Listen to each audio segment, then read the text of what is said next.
And I'm not saying that doesn't mean don't. I'm not saying don't read your Bible to your kids. I'm just saying that you can use other means to reach out. Christ used parables to explain things that were spiritual and hard to understand. And so I think fantasy is a great way to reach people through parables, through a parabolic means, kind of like what C.S. Lewis did. Anyway, so I explained this to Dr. Bob, and once we got through his misunderstanding of how video games worked, he said, I've looked at your content. You've told me what your video game's all about, and he said, I think it's Christ honoring. I think that it's biblical, and it's something I'd love to see my grandkids play someday. And so, and that meant a lot to me. Him being a representative of some very extremely conservative Christians. Right.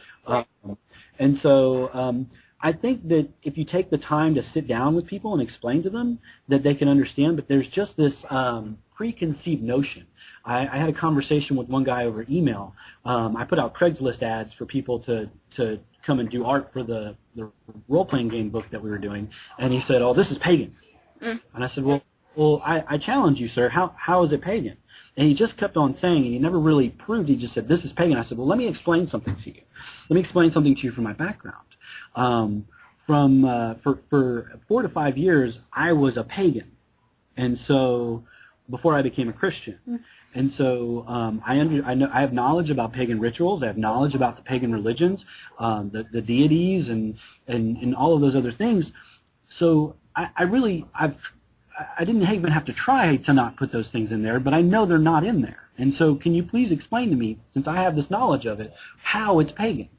And we talked to him for a while. My wife's like, "Why do you talk to these people?" Because it's almost, sometimes it's like arguing against a brick wall. And so I was like, "Well, I'm just trying to get through here." And I really didn't expect to, and I was really shocked when the last email he sent me was, "I'm really sorry. Obviously, God's working in your life, and maybe I don't quite understand how he's doing it, but I think I've prejudged you in a lot of ways." And he wrote me this big apology. And so I think that we as people who don't believe that eating meat sacrificed to idols is wrong, because those aren't real gods. I'm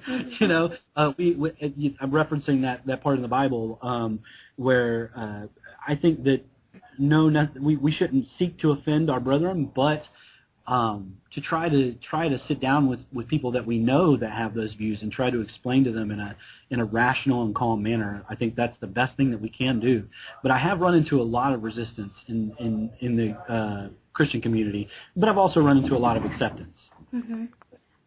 I find it fascinating that you mentioned that the gentleman you were emailing apologized to you at the end. I actually had a similar experience on our Holy World forums. I was private messaging with someone. We had began a debate on the topic of fantasy, and they had joined the forum because they were trying to understand why Christians would even write fantasy, because to them that just seemed ungodly. And so we had several private messages back and forth, very long and in-depth, and by the end of it, they said the same basic thing. I tried to be as respectful to their position as possible and just talk with them about it, and in the end, they wound up saying, "I don't know that I necessarily agree, but I think you have made some very good points, and I see why you're passionate about what you're doing." And that was a great blessing to me, because I think that we often we give up. We don't want to debate people about why fantasy is a great outlet for the message of Christ. Well, I think it depends on how you define fantasy, and I think a lot of people have that mixed up as far as what that is. I mean, when I think fantasy, I think of the fantastic, the impossible, the the other thing is that what's important about what you did do, and what I think is very important to do when talking to those people, is to present Christ in your attitude. Because if you're representing Christ in your attitude and they're not, eventually that may humble them. Right. I think people automatically, when they think of fantasy, think of magic, and they think of magic in the sense of witchcraft, and I think that's one of the biggest issues that Christians have with fantasy when they hear about fantasy, is that they automatically go to that, especially since in our culture things are very fantasy driven at the moment, and not always in a good way. And Right. So I think that presents a large stumbling block for a lot of people in the Christian community.